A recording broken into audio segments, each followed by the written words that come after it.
İmam Cəfər Sadiq əleyhissalatu vesselam buyurur ki, insanlar öz içində 3 şeyə möhtacdırlar. Əgər onları düzgün yerinə yetirsələr, münasibətləri davamlı olacaq. Əgər eləməsələr, bir-birlərinə qarşı düşmən və bir-birləri ilə araları dəyib belə parçalama olacaq aralarında. Bu dostluqda da ola bilər, ailədə də ola bilər, qohumluqda da ola bilər.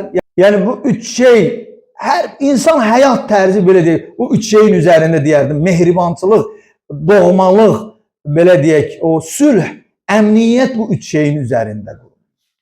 Biri, Həzrət buyurur ki, insaflı olmaq.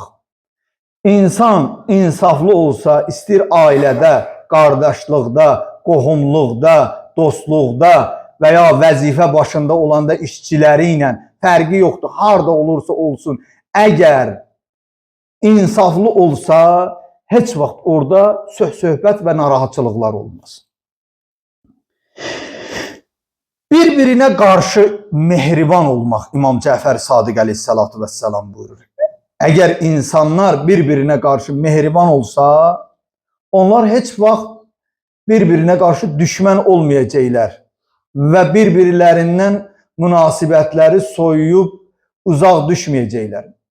Mən əgər bir dostumdan mehribançılıq görürəmsə, mütləqdir ki, mən də ona qarşı mehriban olacağam. Bədbəxt, nankör insan ola bilər ki, mehribançılıq gördüyü dostdan, qardaşdan və ya ailəsindən, atasından, anasından fərqi yoxdur. Bütöv, nə bilim, elin ağsaqqalından, kimliyindən asılı olmayaraq, əgər bir mehribançılığı mən görürəmsə, o mehribançılığın qarşısında mən ona qarşı mehriban olmuramsa və ona dəyər vermirəmsə, ən əsası, o mehribançılığa dəyər vermirəmsə,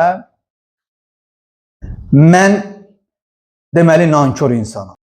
Üçüncüsü, Həzrət dedi ki, digərləri ilə özlərini müqayisə etməmək və paxıllıq etməmək. Ondan varıdır, mənim niyə yoxumdur? O ondan geyinir, mən niyə geyinmirəm? O ondan yeyir, mən niyə yeməməliyəm? Onun uşağı elə geyinir, keçir, yeyir, dolanır, nə bilim, məktəbə belə gedir, elə gedir, mənim uşağım niyə getməməlidir? Mən niyə geyinməməliyəm? Mən də o digər valideynlər kimi niyə hərəkət etməməliyəm? Nə bilim, onlar, məsələn deyirəm, pul yığırlar, müəllim üçün filan şeyi alırlar, mən niyə almamalıyam? Sənin yoxdur, eləmirsən. Və buna görə də, görürsünüz, özümüzü daima başqaları ilə, həyatımız bundan qurulub. Heç düşünmürük, Allah necə istəyir? Peyğəmbər necə toy edəndə də belə edirik. Başqaları belə eləyib, biz də belə eləyək. Üzrümüzü də elə keçirdirik. Filankəs atası üçün bahalı mərmər daşı qoyub, məsələn, mən niyə qoymamalıyım?